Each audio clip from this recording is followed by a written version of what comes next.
Hello, everybody, and happy Easter to everybody. And I see that some of you have saw the announcement and that we would be on a little earlier, an hour earlier today because it's Easter Sunday. And we forgot last week to bring that up because I have my sister and her family coming here for dinner around 5 o'clock. First time for a long time. So Yeah, yeah. I'm a little nervous yeah, it's a little about uptight this about it, because well, they've all been vaxxed and everything and they've been cautious, but the thing is the kids, and I call them kids and they're not really kids, they're young adults, like they're in their mid-20s kind of a deal.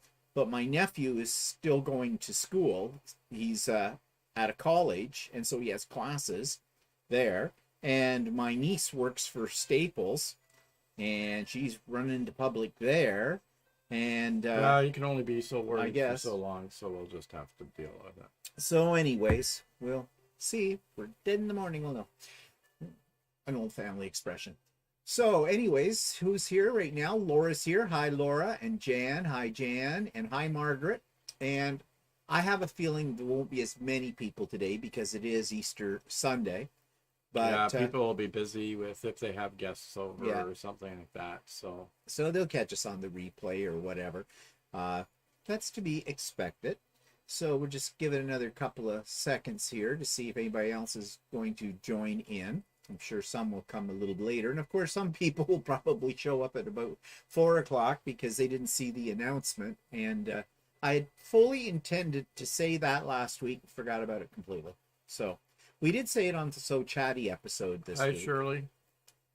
Oh, Shirley's here. Hi, Shirley.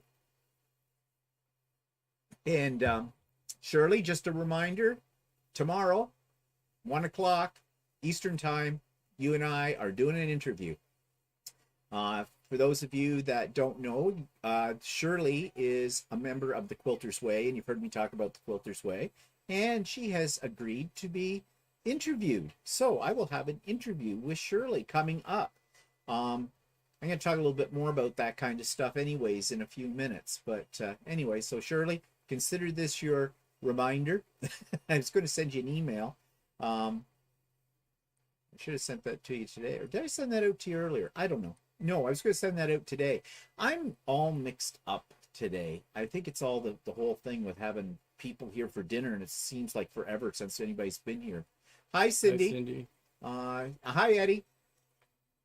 So Cindy says, I'm new to your channel and looking forward to see more of your videos. I watch Guy Who Sews and you mentioned your channel. Happy Easter. Oh, yeah. Well, that's one of the interviews that's coming up. Jan loves your shirt. Thank you. Thought it would be nice and Eastery. Eastery. It's got bunnies on it? No. No, it's got leaves. But yes, I just interviewed the Guy Who Sews. More about that in a moment. But first of all, since Jan is already telling you that she loves your shirt, let's talk about what Walter's been working on. Hi, Glenna. So I still have 2 shirts to finish, but I was cleaning up my room so it would look decent if somebody accidentally walked into it.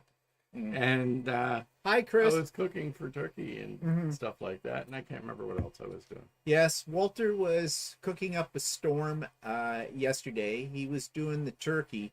I know ham is more traditional at Easter time, but we had this turkey in our freezer since just before Christmas because we didn't know what was going to happen at Christmas this year. Yeah, because we thought we were going to have people for Christmas, but that didn't work out. But that didn't work out. So we've had that in our freezer since then. And so Walter cooked it up yesterday. Actually, it's a good bird. Yeah, it came out very good. The bird is juicy. The bird is juicy. Actually, the white meat was actually pretty tender and juicy. So yeah, because usually white meat can tend to go a little bit on the dry side. So that was good, and I made 2 apple pies. Yes, he made 2 apple pies, but he had problems. I have problems.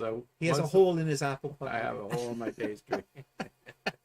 Oh wow, that's the way it goes, and I'm sure it'll taste fine. Well, we've got ice cream to go on it. Yeah. Whoever gets the piece, I'll take the piece with the hole. I don't care. I don't mind the piece. I'm used to getting destroyed desserts anyway. So then, and then I made some stuffing and stuff like that. Yeah. So he was there, and then this morning when I got up, I made the scallop potatoes and the turnip, and got the table set. I'm going to show you a picture actually of that in a moment, but. Anyways, let's see. Did I miss saying hello to anybody? Patsy. Hi, Patsy. There's Eddie's on there. Did you say that? Yeah, I said hi to Okay. Eddie. Yeah, of course I did. Eddie says, Steven, you have to change Lucy's name to the Bionic Woman. Yeah, true, Eddie. Going to talk a little bit about Lucy. Um, and Margaret says, I'm sewing the sacking on my fall frolic quilt. I'm only cooking for me and my husband. Yeah, it's a lot easier. I've forgotten how much work it is when you have people over. I mean, we're not having a lot. There's only 4 other people besides ourselves. There's only 6 of us for dinner, but nevertheless. Patsy says, hello, everyone. We are having chicken and rice. Chicken and rice. That's nice. That sounds good. Yeah, well, we'll have a ton of leftovers, that's for sure. We'll be eating turkey until the cows come home. And probably send home some with my sister, but you know what she'll say? Oh, no, I don't want that. Knowing your sister, she cooked one yesterday. Mm-hmm. Yeah, it's a possibility. Well, didn't think about her in-laws. Well, no, I remember Are they one still in time Mexico? at Christmas time, we had them over and they had turkey at our place, and then she says, "Well, I cooked a turkey yesterday because I wanted it for myself or something." Oh. I don't know. Yeah. Well, anyways, Shirley says Easter dinner sounds great. Great. Going to my daughter's for ham. Okay. Yeah, we would have probably had a ham. In fact, we've got 2 hams in the freezer too. Because Walter checks the sales flyers every week. And if it's on sale, he goes out and gets it and we freeze it. It's a good thing we have one large upright freezer plus an extra fridge that has a fairly big freezer space in it as well. Not that we buy that much stuff that's frozen, but I like to keep up on when something's on sale rather than paying full price for it. So Yeah. And you also notice we are not drinking beer today because we're probably going we're to having guests. So we're having guests, though. We can't be. We have to be right on our A game. Or Yeah, whatever. you don't want to be standing at the door going, come on in and throw the food at them. Sit down, have another drink. Not that we get that No. snap-mashed, but I like to be fresh. Well, yeah, we don't want to greet our guests in a more than usual jovial mode or whatever. So anyways, so you did do a project this week because you were cursing and Oh swearing. yeah, actually, a friend of ours came over and he wanted to. He asked us to do something I would normally say no to. It's hem his pants that he bought at well, not a thrift He bought store. it at Winners. At Winners, He bought them at Winners. which is a Winners is only a Canadian thing. Oh, They don't okay. have It'd them. be like TJ Maxx. Or something, I yeah, think. like that, or Yeah. like a discounting type store that sells clothing, brand name clothing at a discount. Which Is Winners only Canadian? yeah, it's only Canadian. Because they're all associated with TJ Maxx, I thought. No, Like, I'm I not think sure, that's- but I think they're just Canadian. Oh, Just okay. like Home Sense is Canadian. Home Sense is Oh, part of it. All right, fine, whatever. Anyway, so anyhow, and they were bad quality pants. They were very stretchy polyester pants, and I tried doing a blind hem on it first, and the thing stretched so bad that the blind hem looked puckered. So I said, screw that. How would you So, see what you were doing if you're doing a blind hem? Yeah, well, they'll blind me anyway. Oh. So I went screwy. So I said, screw that. So I just put a regular hem in the bottom of both of them, and they worked out okay. And I used the walking foot. So. Well, this is our friend that you've heard us talk about before who moved just out of his family home kind of a thing into his own apartment. And we have him over here every week for dinner, and he does his laundry and stuff here and that. So he showed up with this big 2 pairs of pants, and he looked at me, can you hem these for me? And I went, no, I don't hem pants. Okay. And, but Walter said he could do it. So, and there was cursing and there was swearing. A lot of it over this. But Well, the other anyways. thing is, it's one thing if I ruin my own pair of pants. Yeah, I know. You don't want to ruin somebody else's. And he, that's usually the time when you ruin something, is so when you're doing something for somebody else. and he needs these pants because he got a job at a local casino that's in our area. And as sort of a security or something, basically watches for cheaters or whatever. Yeah, something like that. So I think next week he goes in for training on it all, and then and they've hired him full time as well, which is really nice because then he gets some benefits too, because Otherwise, he doesn't have any benefits or anything. So I hope this Yeah, job like works in out for him. Canada, our Medicare, our hospitalization and doctor visits are included in the provincial plan, but dental isn't included and drugs aren't included, and so that's what benefits take cover. So Yeah. So anyway, so I'm glad that he's got something now that, and I hope he keeps this one as well. I hope it works out for him. He did go for an interview at one of the retail stores up here as well, but it was one of those group hiring things, and I knew there was no way he went to it, but he didn't want that job because, and who could blame him, because that's not much of a job. But anyways, yes, Jan, that's an option: staple or yeah. tape. Hey, I've done that. I've used masking tape when I was a teacher, and if my pants, if the hem went in them, that was the Yeah, teacher's rule. I used to Tape. take my pants, my dress pants, to a tailor, and they'd use that fishing line type stuff. Oh, as soon as that starts to unravel, you're for done. sewing them up, and inevitably, if you're walking around, you'd feel a pull on your leg, and next thing you know, your hem would be off. So I used to actually, I forgot, I did before I discovered staples, I used paper clips for holding them up. Yeah, we used to do that a lot. The ladies, the female teachers in the school, if a hem dropped from their skirt or something, yeah, they would just get a grab stapler and fix that up. Yeah. So, yeah, staplers work really well in the education system. Sometimes I'd staple the lips of the kids together, too, to keep them shut up. Well, in my imagination, I did that. But, Patsy says probably works in surveillance. Yeah, technically. Yeah, I don't know. Based on what he described, the job was, it sounded like a type of surveillance. Yeah. So. And he's a big, tall. He'd scare the shit out of them. Like he's the type that would be a bouncer would be a good job. Yeah, so. yeah. He's worked in security before as well, so he knows about this kind of stuff. But I guess they have special training in that to tell them what to look out for and everything like that. So yeah, hopefully this will work out for him, because really he kind of needs the money.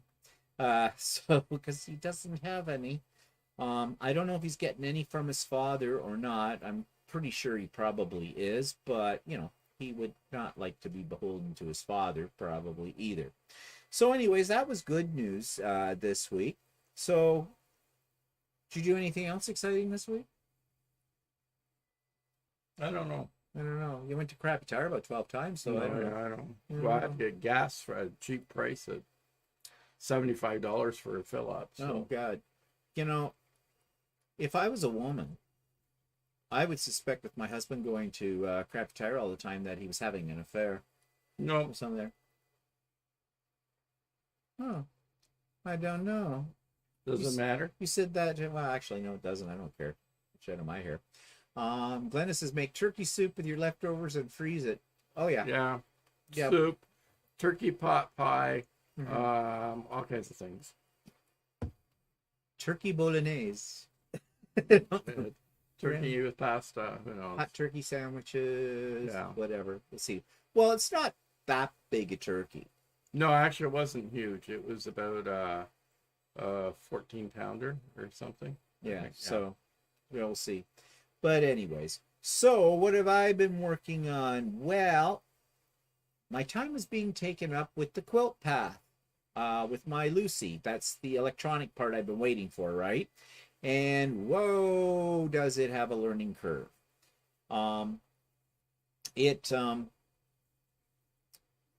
You've heard all about the installation, and we did a video on So Chatty and showed all the things that went on with that.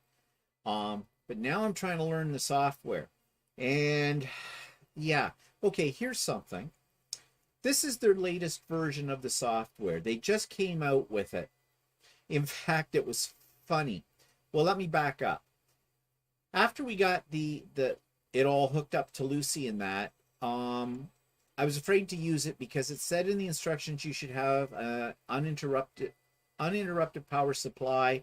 That's a sine wave type of thing, which is a very special type of battery system, backup system for electronic devices. Because if you have a surge or something like that, things could blow up. And some electronic devices are more picky about what their sine wave type is. So, So and this one is supposed to be kind of picky. Yeah, well, APQS recommended 2 on there.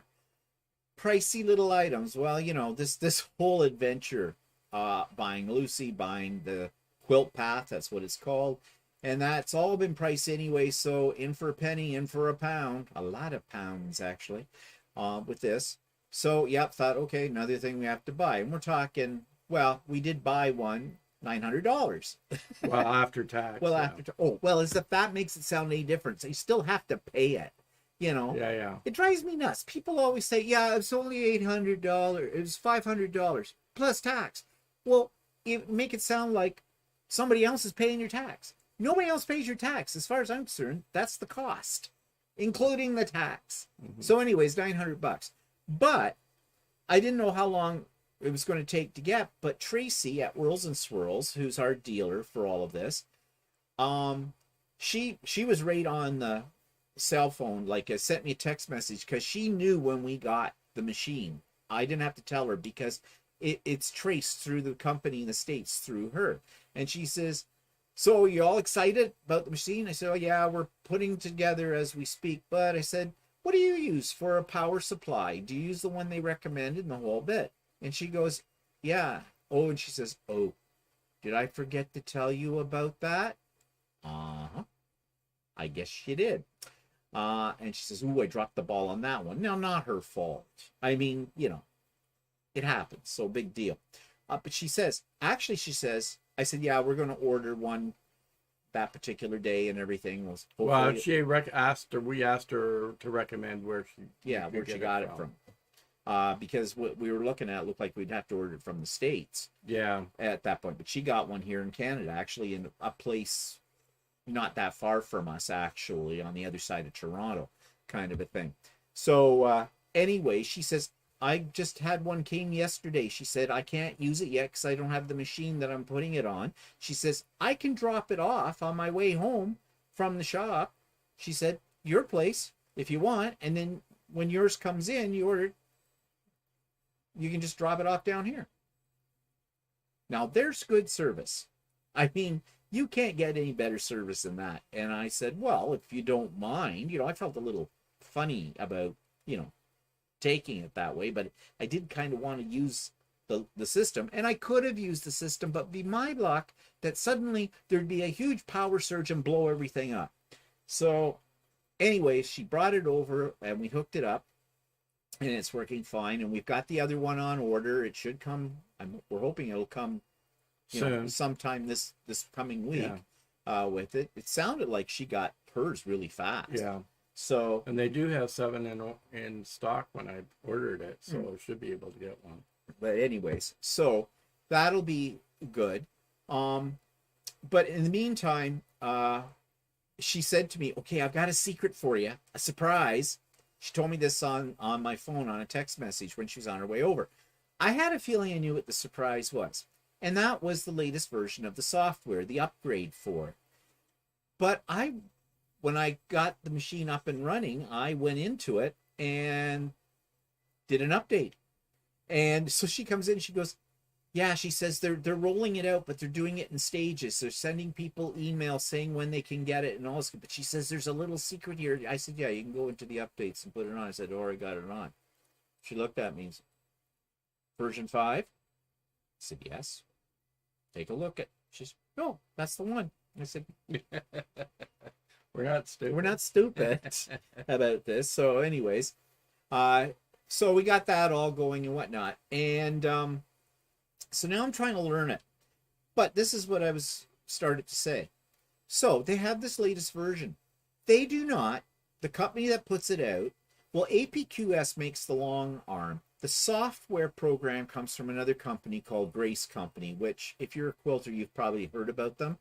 They're not a company that impresses me much, but whatever, it doesn't matter. And I have a feeling that it's not necessarily Grace Company that actually designs the software. It's somebody else. These things get all, somebody does this for somebody does this for somebody else, and they get it all together. Anyways, no information about it. There's no tutorials. There are tutorials. The software comes and installs it right onto the pad that goes on to Lucy. It has a tutorial section and a help section and all that stuff, and it's all to do with the older version. In fact, the videos that it connects you to were made in 2013 and 2014. Like, this is 2022, people. So I'm looking for other help. So I'm scanning the internet, I'm scanning YouTube. There is another version of this program, which is basically the same program, but it's not as verbose or robust. I guess that's the name I want. It's robust as this version of it called QCT. Why the heck would that come up on my screen? I don't want that. I don't have that. Anyways, I've been watching some of those YouTube videos, and they actually are helpful, but you have to pick through, and they assume that you have used the program, other versions of the program before, so they're not really geared toward a rank beginner, like who's never touched it before, like me. But I am learning some things. I'm putting pieces together, but it's not the way you need to learn a new piece of software. For God's sakes, if you do a major upgrade to your product, you'd think you should also plan to have put out videos or things like that, or at least a manual or documents, PDF files or something to help you with it. Now, so I'm playing with it. But Tracy, she says, come down to the shop. She says, bring a quilt with you. We'll throw it on the machine. We'll do an edge-to-edge quilting thing from it. She says, I can show you how the program works for that. Which again, this is really nice of Tracy.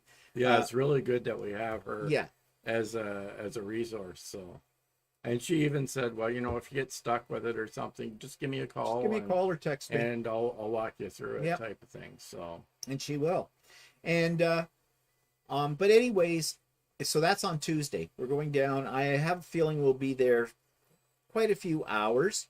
I'm not going to learn everything about it from her that day because it is a very, very robust program.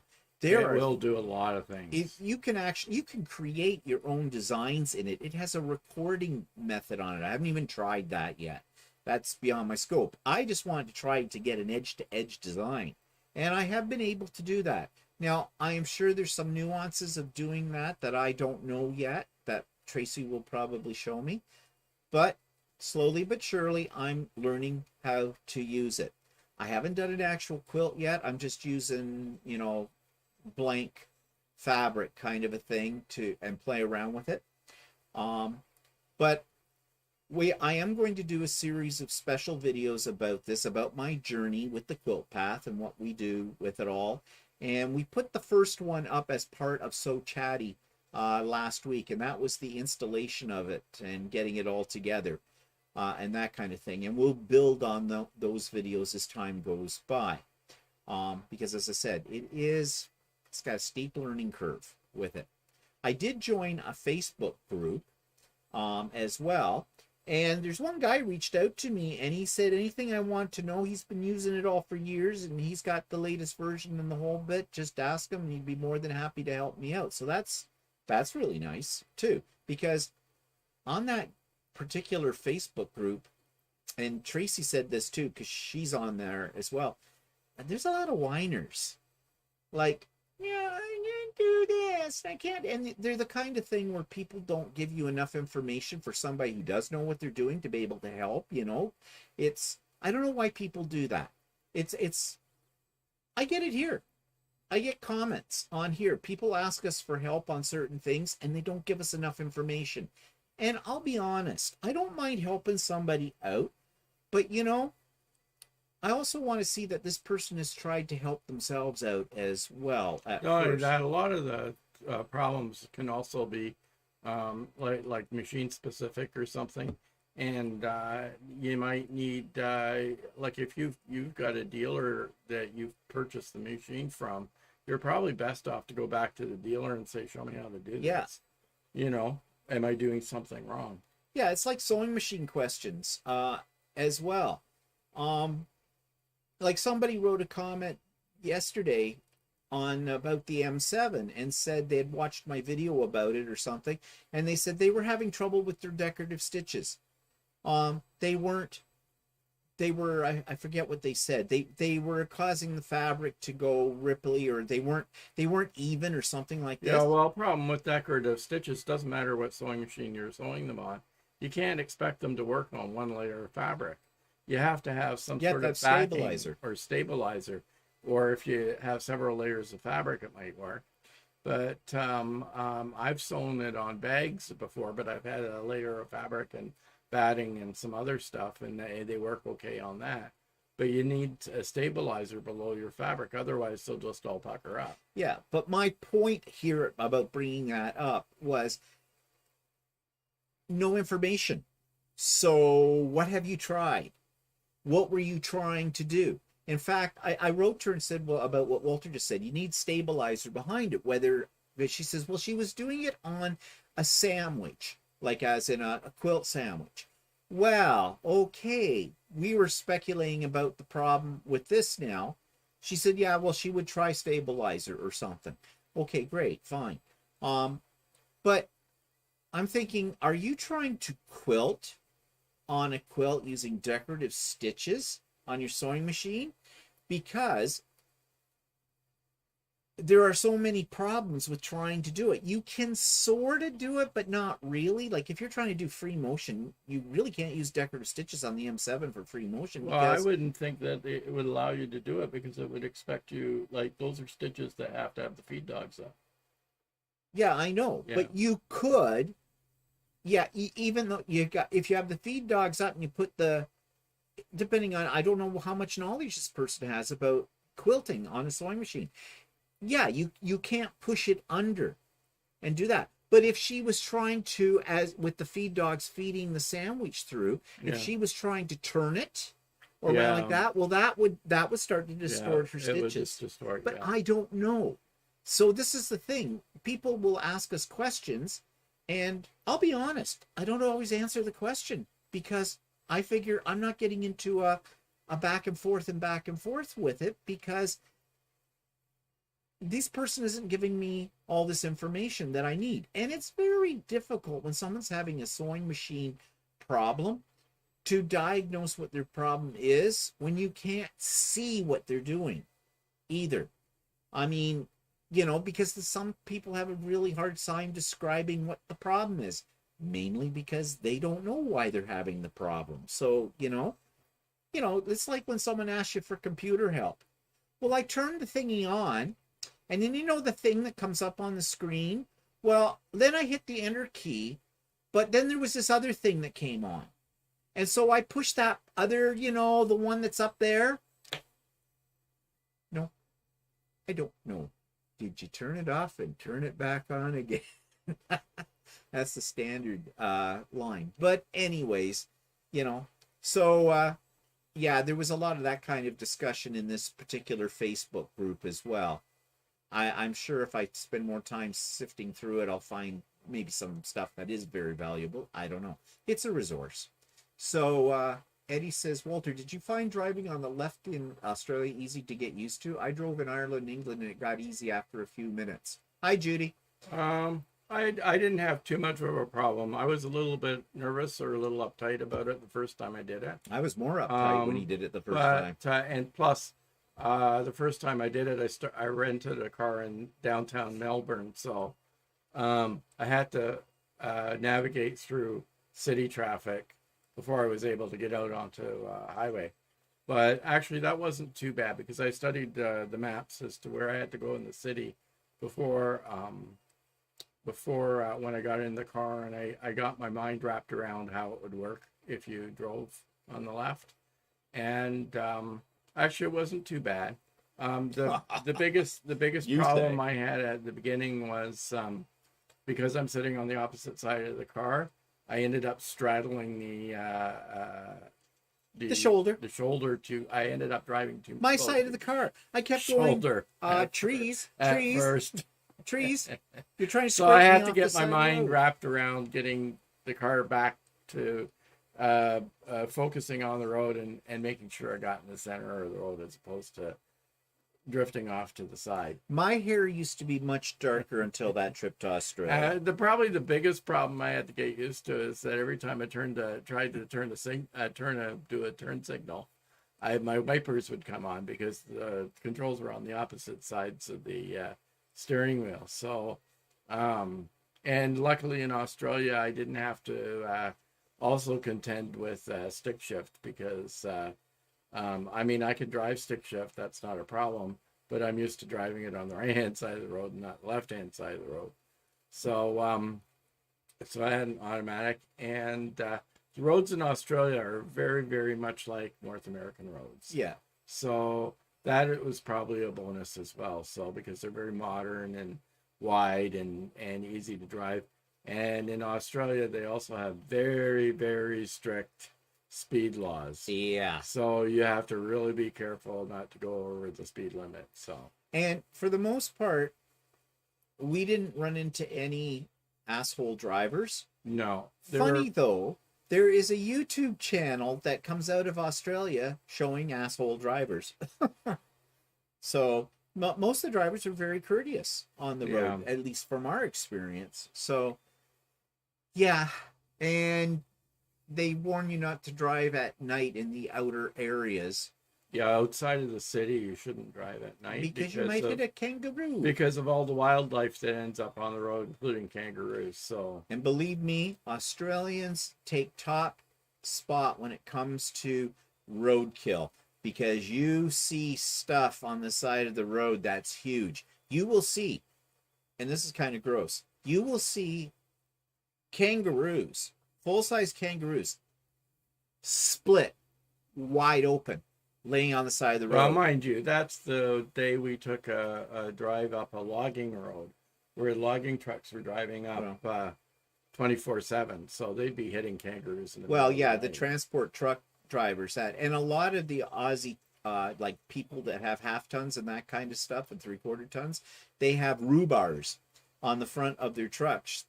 These big bars, big metal bars that are intended to keep you safe if you hit a stray animal like a kangaroo or something. Kangaroos are a good size. If you hit one of those, yeah, it could do some serious damage. well, to it your would car. be like in our country hitting a large deer. Yeah. You know, they can wreak havoc on you too. Because, and actually, kangaroos are probably worse than a deer because they are solid muscle kangaroos. We know. We fed them. We petted them. I had their paws on my shoulders as they were eating and things. They're so But cute. yeah, but once I got the hang of it, you got used to driving on that side, and then when you come back to Canada, every time you go to turn a signal, you put your wipers back on because you're you've gotten used to the stuff being on the opposite side. So Jan says, next time put Steven in the back seat. Why? I can back seat drive from the front as well as I can in the back. There were times when I just Steve here doesn't like my driving either. I see him put the imaginary brake on every once in a while. Well, what's really scary about the way Walter drives is when you approach traffic lights. You know, when I'm driving, I look at if there's one of those crosswalk things on the lights. You know, when that's flashing the hand that you're going to get a yellow light really soon. And so that's when I gauge whether or not, you know, am I going to carry on here? I've got time. Or maybe I should, you know, stop because it's going to go from yellow to red. I'm not one of those kind of people that likes to, okay, there's a yellow, speed up, let's get through it and beat it. Walter does like to do that. He plays a little game. Let's see if we can beat the yellow light. Yellow light's just a recommendation. So's a red one. You know, just means, you know, what's it? Yellow means speed up. Red means go as fast as hell. If you don't like it, you can drive next time. Yeah, no, you're driving Miss Daisy. I've told you that, and you will be forever. So you just keep that in mind. But I do wish there was a brake on my side of the car at times, because yeah. I can get you one of those little kid sets that you can put. Yeah. Well, what always bothers me quite serious about yellow lights and red lights is in this country, they've started putting up red light cameras because people just take all that as a recommendation. People run them. So. And if you go through a yellow, there is no guarantee that you will not be broadsided by somebody else. And it's gotten worse over the last few years with that. At least maybe I'm just getting old and I'm noticing it more. But it's, yeah. And that's what a majority of the accidents you hear about. Someone gets T-boned. Well, one thing People run it through a red. I tend not to do. I tend not to like to do, is when it's I try to turn a left on a really busy traffic road. I'll tend to turn right and then go around or something rather than do a left on a very busy road. But then you get those ones that are determined. I need to make a left. I'm not taking the time to go around the block. I see that there are 3 miles of traffic, but I'm going to sit here and I'm going to make that. It becomes a challenge. Like I was about a year ago, I was at just before a stoplight, and there was a gas station at the corner, and somebody was coming out trying to cut across traffic in front of me. To make a left-hand turn, when in my way of thinking, I would never do that. I'd go around the corner. But they're cutting in front of me. The guy behind me got really uptight that I was stopped and decided to quickly run over, try and pass me on the left-hand side. Meanwhile, this woman's coming out in front of me, and she darts out in front of him, and he basically hits her in the side. Yeah. And that's what I avoid. I mean, I just, it's too difficult to turn left. I'll go around the corner part or something like that. I'll be very honest. In the last few years, Matt, since I retired, Matt, I'm a nervous driver. I don't like driving when there's somebody else in the car with me. Because if he thinks I'm bad, you ought to listen to him. Yeah, well, you see how he drives. He drives like, I mean, there's no soft application of the brakes. It's like on or off. What do you mean? There's no. Yeah, you go through your windshield whenever he has to stop. I don't think so. Well, anyways, yeah. So, I mean, I'm quite happy with somebody else's driving me. I just close my eyes and pray. With that. I keep trying to kill him on this. Yeah, he does. Laura says, you're right, Stephen. More and more people are running red lights, not just amber lights. Yep. Judy says, the fine for going through a yellow is the same as going through a red. Yeah, but they got to catch you first. It's just like the people that aren't supposed to be talking on their cell phones, and they still do. And they still do. Blah, blah, blah, blah, blah. All the time with it. So, I don't know. Patsy hates making left-hand turns. Yeah, I do too. I mean, I know a lady that had tried to do a left-hand turn and during Christmas and onto a busy street, and she got hit. And the police officers came to the scene of the accident, and they basically yelled at her for trying to make a left-hand turn on the busy street. So yeah. So sometimes it takes a couple of extra minutes to go around the block or whatever, but it's safer. Too funny. I don't know what you mean by that, Jan. Okay, so anyways, yeah, so how do we get... Oh, Eddie got us on that topic. Got us on driving. Yeah, so interesting. All right, so what else have I been working on?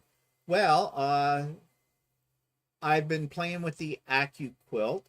We went up to Quilter Quilting because the dye that I had on that order that was out of stock has come in, and also I had to exchange that strip one that was had the boo-boo on it. And it's funny because I got an email from Zach. Yes, he is the owner of the place. Very nice guy, young guy. We're on a first name basis. In fact, when we walked into the store, they have like a loft area where I think they have their offices up there in the whole bit, and he can see over the edge of it, who's coming in. As soon as we walked in, he goes, Steve! Okay, you're known when you get your first name called out in the middle of a store. I'm sure the other customers that were in there, because they were kind of busy, kind of wondered, who is this person? But that's because of the YouTube and the things that, I've already talked about this before, so I'm not going over it again, but we had some concerns about their website that were confusing us, and I had talked to them about it, and they implemented the changes, and we talked about that on So Chatty the other day. But but there's another example of good customer service. They truly do listen to their customers at Quilter Quilting, and they act on those suggestions and things like that. They want to make sure that their customers have a good shopping experience. And it's working for me because, as I told Zach, I'll be back. Like anything that I want in Accuquilt, I'm going to go through Quilter Quilting for it. So yeah, the big problem with a lot of these stores and that is they put up what they think is right for their store, but they don't actually have somebody go in and test it that's a customer to see if they can see any problems with their website or whatever. And they may put things up that make sense to them, but then it doesn't make sense to the customer. So they went into action and they've changed their terminology so now it's a lot clearer as to if something is out of stock, whether it's on it'll come in eventually on an order, or whether they just can't get it anymore, which before that was all very confusing. And the reason that bothered me was because of Accuquilt dies and things like that. I don't want to be sitting around waiting 100 years for something that is in my shopping basket, and I don't know if it's ever going to come in or when it's coming in. But anyways, that was great. So I got that. I bought another cube. I bought the 10-inch cube, and then Walter surprises me. He starts with, and when I hear this, I always cringe. So he says, I bought something. I went, okay, what did you buy? So explain what you did. Well, anyway, last week I was, he got the Accuquilt. So I was on the Accuquilt site in the US, and they had a big sale on. You buy one item and you get the second item of equal or lesser value at 90% off, right? So, Like, wow. and there's a way to get packages from the US a little bit cheaper if you on shipping and that if from Canada. And I've never used the service, and I've always sort of wanted to use the service. So I thought, well, to see how it would work. And so I ordered a 12-inch cube and a 6-inch cube, and I'm using this service, it's called cross-border shopping. And I thought I'd give it, or cross-border, no, it's not cross-border shopping, it's cross-border something, cross-border delivery, cross-border shipping, something like that. Anyway, cross-border pickup, that's what it's called. Okay. So anyway, they give you a U.S. address in New York, and your package gets shipped to New York, and then you have to provide them customs information, and they'll bring the package across the border, but you still have to pay your duties, and then they charge you a nominal fee for the pickup, right? So it doesn't really necessarily work if you've got nominal shipping and stuff like that. It's probably just easier for you to order it from the US the way it is. But in this particular case, Accuquilt, the shipping on Accuquilt was about $120 US, which basically negates the what do you call it, the savings from the sale. So because you still have to pay your duties when it comes across and stuff like that. So I thought, okay, I'll order these two items and see how this works. They gave me a New York shipping address. It's been shipped to the New York. The one thing I did find that was a bit of a nuisance is that I did get charged New York state taxes on the package. So that was 8% on top of that. So I got dinged for US taxes because I was shipping it to New York. The package has arrived there. I gave them the information about the shipping, and as far as I know, it's on its way up to Canada. So We'll see when I get it. I have to drive to Markham, which is about a 25-minute drive from here, or a 30-minute drive from here, to pick up the package. So there's an added expense to that as well. So I want to see what the actual total savings is if from this. Now, the other thing that's good about these cross-border pickup is some items in the U.S. we can order in Canada, but you can't get them shipped to Canada. You can order them in the U.S., but they can't. They don't won't ship to Canada. So you could have it shipped to this New York address if you really wanted the product, and then have them bring it up. So anyway, so we got those two cubes. So now I have an 8-inch cube and a 10-inch cube, and now I'm going to have a 12-inch cube and a 6-inch cube. 6-inch cube. So there's only two cubes I won't have, 4-inch and 9-inch. Now, for those of you that aren't familiar with what Accuquilt is, I just did a demo video, actually, a couple of them. It's a die cutting system for cutting fabric, okay? It's a pricey little toy, but what isn't? These cubes are a collection of dies that work together to create, when it says 8-inch, it creates an 8-inch block in different designs and different styles with it all. You can use them outside of the cube as well, but basically, well, we haven't really determined whether you're saving a lot of money if you bought all of those dies separately that's in this set or not. I mean, if it's on sale as a set, yes, you would be. But it's very convenient. It's a system that all works together and that kind of thing. So anyways, I'm kind of excited about getting that as well, because I'm really getting into this Accuquilt stuff as well. And if you noticed I put up a special video yesterday. I did I call it now the Idiot Quilter Presents a Demonstration. How often I will do these, I have no idea. They're not going to be every week because they take a little longer to make. Plus, I have to do some editing and things like that. I actually have to edit on some of those. But I did one comparing the Accuquilt die cutting system with hand cutting for accuracy. Now, my theory was that the Accuquilt would probably be more accurate in the overall dimension of your block when you're finished than hand cutting. That was my theory. It didn't work out that way, which told me either I'm really good at hand cutting. One of the machines just shut off. Ah, crap, I missed it. It ran out of filament. Figures. Oh well, anyways. So I knew that was going to happen. I actually rolled it. Yeah, it did. No, it's attached to the end of the reel up there, and that's what. Yeah. Anyways, back to what I was talking about. So I discovered that there wasn't any difference, but the real difference comes in the speed of cutting, because you can cut 6 layers of fabric at once, and you don't have to worry about squaring up your fabric before you hand cut it, because you can take a scrap of fabric. You can have jagged edges. As long as it covers that die, you can cut with it.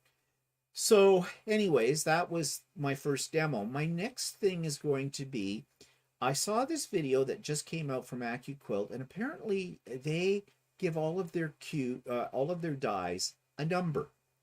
It's a system. And they talk about this die goes with this die to create this. And I'm thinking, actually, this came to me today because somebody had written a comment on my video stating, that they had an Accuquilt, but they were unsure of how to use it with a pattern. Because a pattern will say you need so many half square triangles at a certain size. So how do you do that? Well, I'm thinking, there's an easier way to do this. All you have to know is the number of the die. And so in your pattern, if you spend a few minutes going through your pattern and it says you need this size of a half square triangle, then that means I've got to use die number 4 to make those. And you could write them in. And what I'm thinking of doing is creating a legend for this. So in your pattern, if it says 2.5-inch half square triangle. In the next column, use die 4. If you need this, you need a flying geese piece that's so many inches, use die 2 and 4, or use this die that makes flying geese, that kind of thing. And it'll take me some time to develop something like that, but I think then that would be very easy. And if I do develop something like that and it does work out okay, then I'll publish it. I'll just make it available to people that want it as a PDF file. It'd be probably a 1-page document. That's all it would take. So I'll see. That's a plan in the future. Also, the Accuquilts come with patterns for these cubes where it uses, you know, the different dies that are in it and they've got some actually interesting patterns as well. So I want to try and make a couple of these as, you know, to see how this all works out. So yeah, I'm kind of into this new toy a little bit. And then it's storage. Where do you put your dies? I've just reorganized things again in my sewing room to accommodate the new ones that are coming. But yeah, another one of those expensive toys that, you know, I have to have them all right now. So what are people saying here? Sewing with Lewayne says, what if you live at the other end of Canada? And I know that in several provinces they have this for cities that are close to the border. They have these cross-border type pickups. They're probably different names or whatever. And if you live close enough to them, you can drive and pick them up. I know CBC or something had or one of the news stations had a segment on their news just the other week, and that said in BC they had a cross-border pickup service as well, and showed all these people going there and picking up packages from them. The cross-border pickup that I deal with, or I'm dealing with right now, there's 2 pickup spots. One is in Markham and one is in Mississauga in the Toronto area. And if you don't live in the Toronto area, they can ship it to you via Canada Post. Well, that's but an of course, additional that's charge. an additional charge as well. So it may not work out in the long run whether it's worth your while to actually use this kind of service, because most of the things that I've purchased from the US, I probably wouldn't use the service with. But in this particular case, I thought I'd give it a try. Well, they're heavy. Yeah. And that increases your shipping cost on them as well. Yeah, and I know that there's some companies that I've tried to order from in the US that just don't ship to Canada for whatever reason. And maybe if I run into a situation like that where it's a product I really want and it's hard to get in Canada, that I might use one of these services to transport stuff. They do have limitations, like they won't ship certain items like handguns or you know, pesticides or things that are illegal in Canada. So they won't ship illegal products to Canada. So yeah, so that means like we'd have to make a trip across the border to get some weed killer. yeah. The real stuff. But anyways, sewing with Wayne. Well, welcome.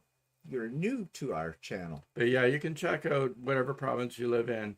If you happen to be close to the border, there may be a service in your province that is doing something similar. So yeah. Ron says, I've seen some patterns with the dies required to do it. Yeah, well, I'm thinking of maybe as part of that a demonstration kind of a deal, that maybe I'll make some of the blocks that they show how to use the Accuquilt for doing that as well.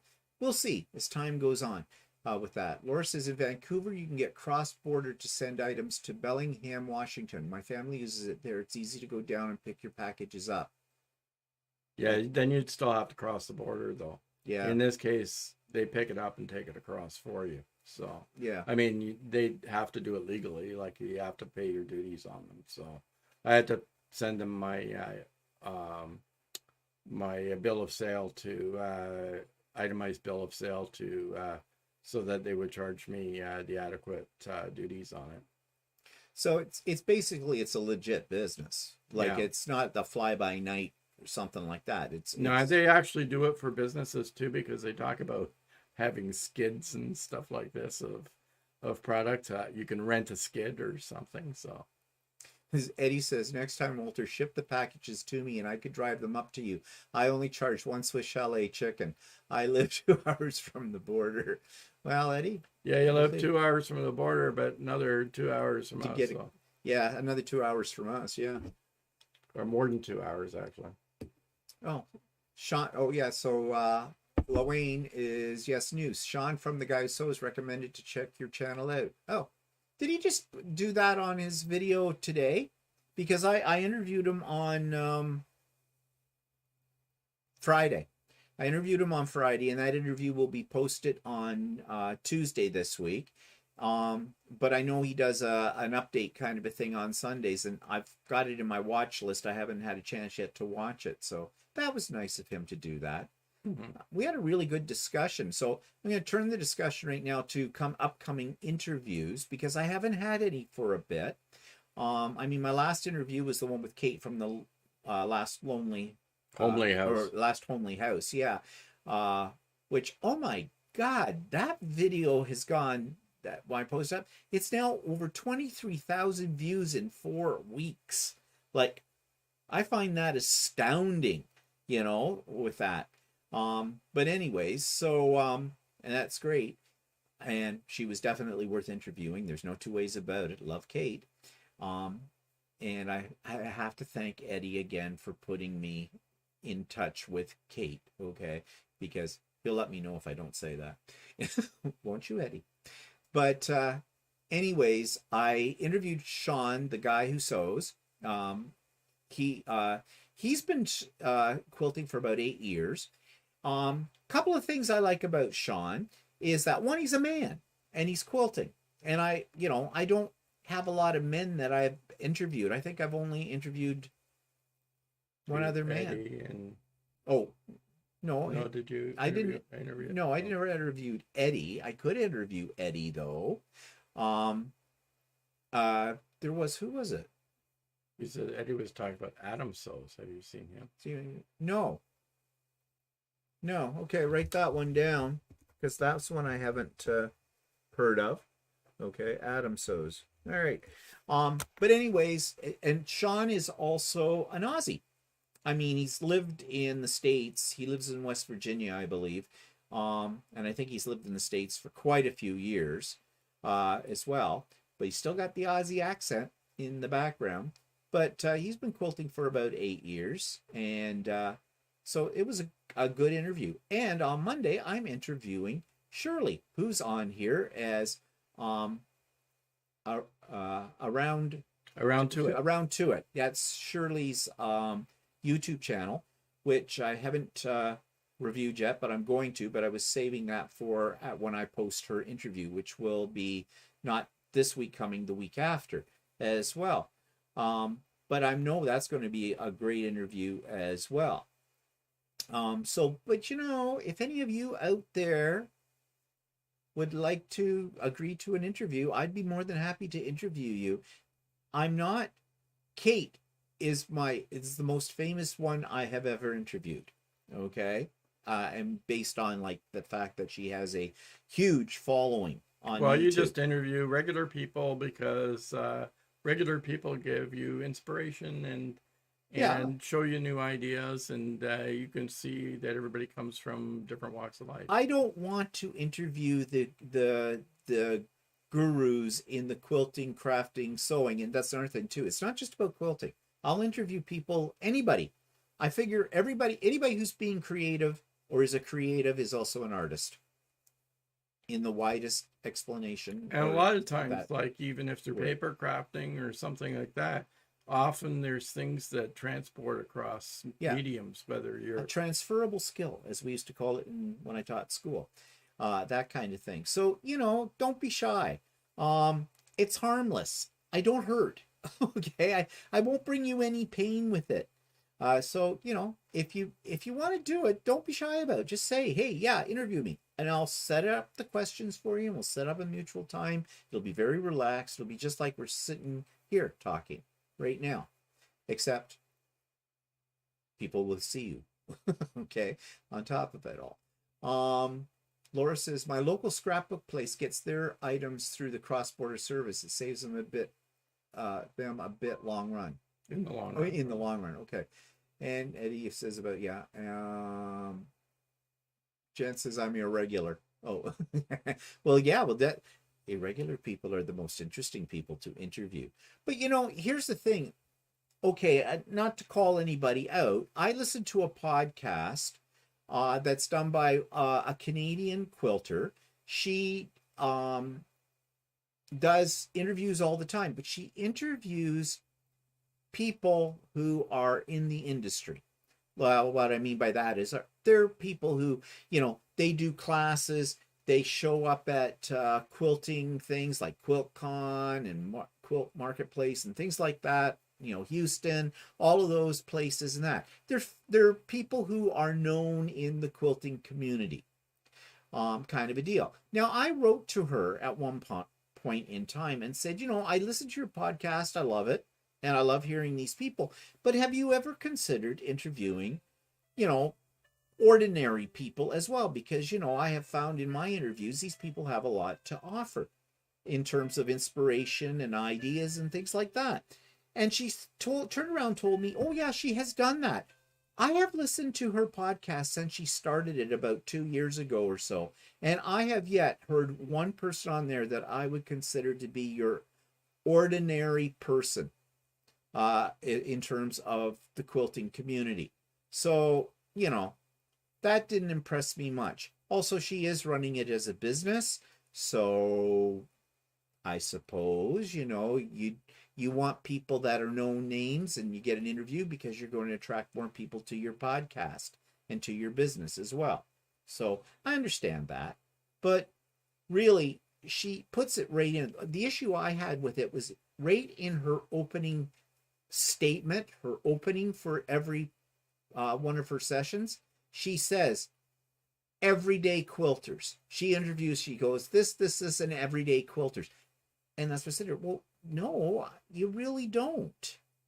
I said, I'm not trying to be belligerent to her or anything like that. I really love her podcast and I'll support it and continue listening to it and the whole bit. But, don't say something that you don't do, kind of a thing. That's clickbait.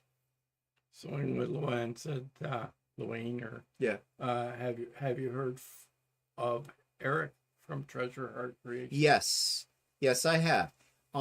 In fact, I have met him as well when I first got into quilting. I was buying some of their products and checking out his YouTube channel, and they happened to be at was that the Canadian Quilt Show?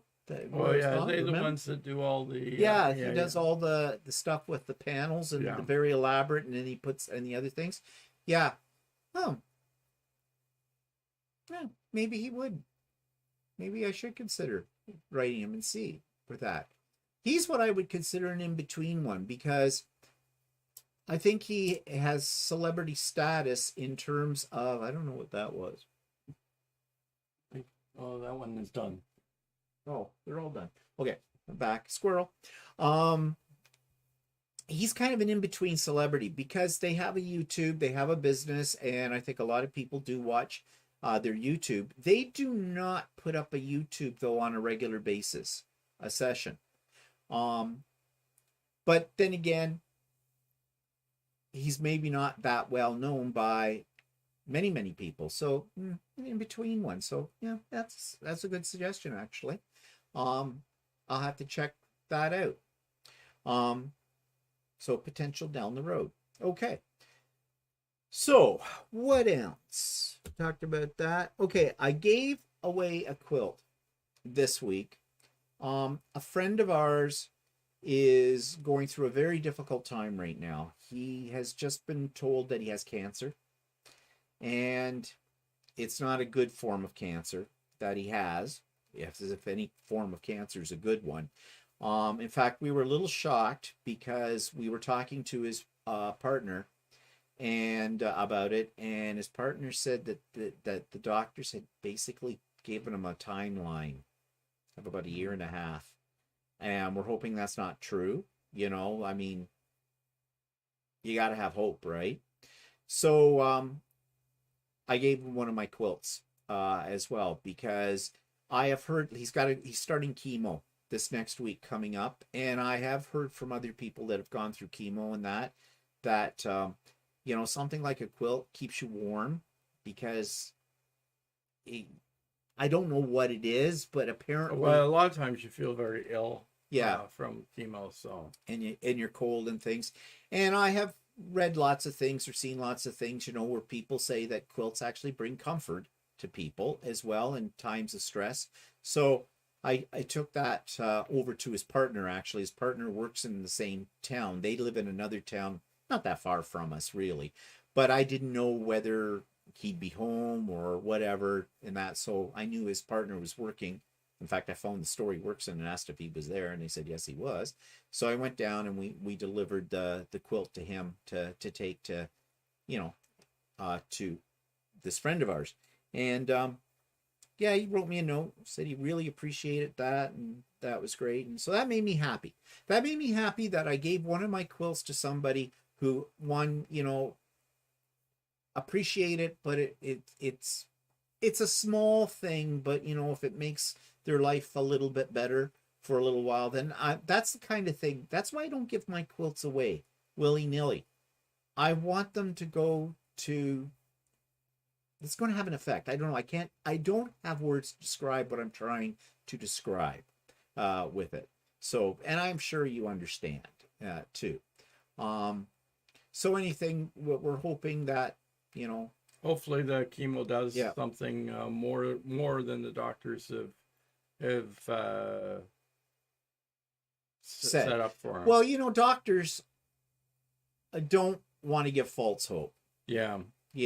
so they're being blunt, I guess. Well, people want to know these kind of things. And so, yeah. I mean, I know a lady that was given a year and a half and years ago, and she's still alive today. So, and she said that it went much better than what the doctors had anticipated. Yeah. And But I suppose if doctors turn around and said, "Oh, don't worry, you'll have the chemo, you'll be fine, you'll be a little sick maybe at the beginning, but in a few weeks' time you'll be right as rain and the whole bit, and then you drop dead."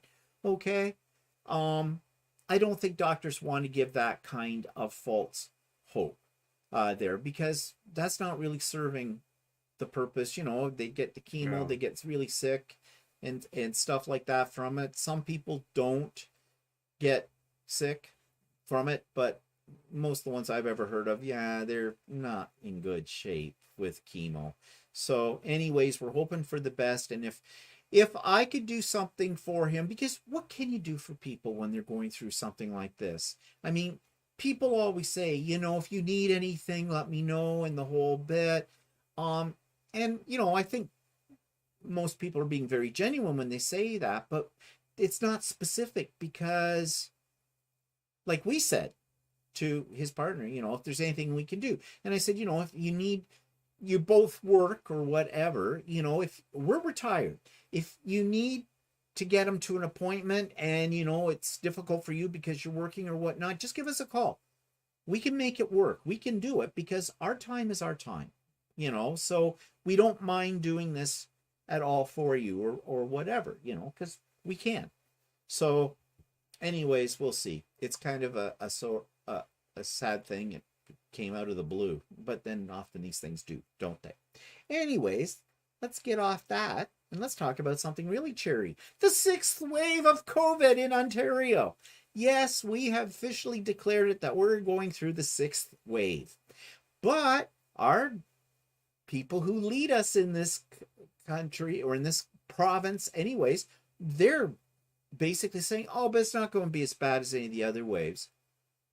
Well, you can still get it, you can still die, but it's not going to be as bad. And they're trying to make it sound like the school boards are putting up a fight, because the government has turned around and said the kids don't need, it's up to the kids to make the choice whether they want to wear a mask or not. Well, the school boards are saying, no, we want them to continue wearing masks. But the government's saying, no, we have said that it's up to the kids and you can't override us. And the school boards are overriding them. Good for them. But the government stopped reporting how many cases were coming out of the schools and everything. They don't report the cases now. They report absentees, but you don't know. No, they don't report absentees anymore either. Oh, they stopped that as well? Yeah. Like this whole snowball game, they're trying to hide, make things sound like they're better than they are. Because why? Because we're in the middle, we're starting into election right now for the province. Yeah, for the province, and the party that's in power wants to be reelected. So they're doing everything they can to appease as many people as possible. Yeah, they think. So it's just, I hope he gets knocked out in this election. But then again, whoever he gets replaced with may not be. They're all idiots. They're all idiots. You just vote for the least of what you consider to be the least of the idiots. You know, it's just, there's no leadership. One thing we've learned from COVID over the years is how, if we didn't already realize it, this really proved how little leadership, effective leadership, and how much the politicians really care about their constituents. Well, if that was any real shock or not, but it just reinforces it even more. Jerry says, I'm sorry to hear about the gentleman with cancer. I just lost a friend to ovarian cancer. Our group gave her a quilt, and she said it really helped covering up with during chemo and other times. That's good to know. Yeah, Judy, that's what I'm hoping. Give comfort. And Jerry's in, I don't know if I'm saying your name correctly or not, if it's Jerry. I'm sorry if I'm mispronouncing it. I'm in Oklahoma. I was being to go without a mask in a few places. Yeah, we're still wearing them here. Well, I'm still wearing them. There's lots of people, more and more people that aren't wearing their mask. It's not mandated, but the doctors are all saying due to the number of cases Ontario is having, they recommend people to still wear their masks. So, and they're expecting, they're sort of suggesting that this weekend, in a couple of weeks' time, we're going to get more cases because of the Easter weekend and family gatherings. And I was just thinking this morning, are we being stupid having my sister and everybody over here and whatnot? I mean, I know that they take precautions. They are very cautious about the whole thing and whatnot too. But yeah, but you can live in a hole for the rest of your life. Yeah, I know too. But nevertheless, I don't know.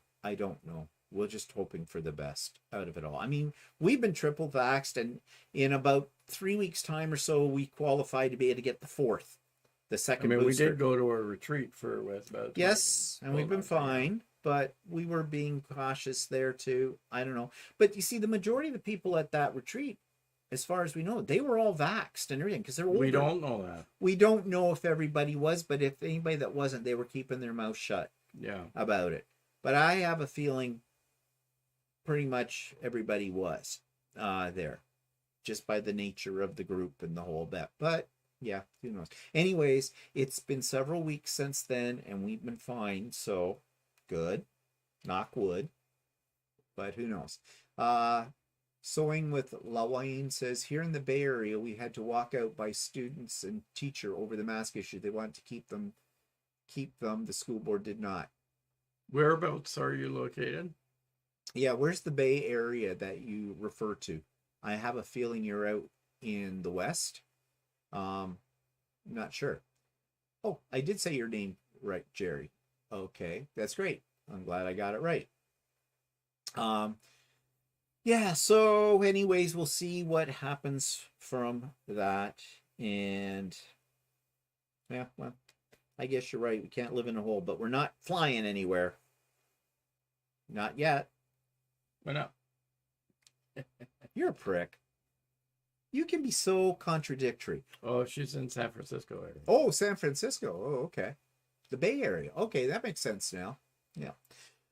Okay, so I think that's about all we have to tell you. Yeah. Or talk about. So we do have guests coming in 45 minutes, so we have to get ready for that. So I hope everybody has a good Easter. And yeah, so we'll be on next week, regular time next week, 4 o'clock. This was just special for this week, as you know. And more videos out this week. And, well, who knows what this next week will bring. And we'll be sure to tell you what it does. So have a good one, everybody. And have a good Easter. We'll see everybody soon. Say goodbye, Walter. Goodbye. Walter. Walter. Okay.